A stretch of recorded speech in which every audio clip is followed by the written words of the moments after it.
দেখ আমার রোল 40, সুজনের 41 আর রাহুল তোর হচ্ছে 42। আমাদের এবার পরীক্ষায় কটা চ্যাপ্টার আছে? 9টা। তাহলে আমরা তিনটে তিনটে করে চ্যাপ্টার পড়ে যাব। ফার্স্ট তিনটে আমি পড়বো, মিডলের তিনটে সুজনকে পড়তে বলবো, আর রাহুল তুই লাস্টের তিনটে পড়বি, ঠিক আছে?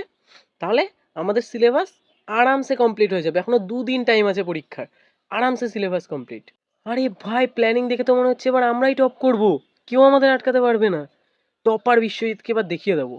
আগের বার পরীক্ষায় ওকে একটা প্রশ্ন জিজ্ঞেস করেছিলাম, বলে কিনা ডিস্টার্ব করিস না, লিখছি আমি, নিজে পড়ে এসে লিখবি, স্যারকে বলে দেবো বেশি ডিস্টার্ব করলে। হ্যাঁ, ওই মালটা খুব হারামি।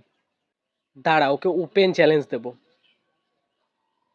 হ্যালো বিশ্বজিৎ, এবার যদি পরীক্ষায় তুই আমার থেকে 1 নাম্বারও বেশি পেয়ে দেখাতে পারিস, যা, আমি আমার কান কেটে কুত্তাকে খাইয়ে দেবো। এই লিখে দিলাম তোকে।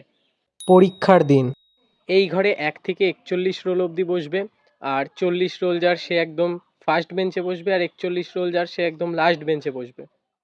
subscribe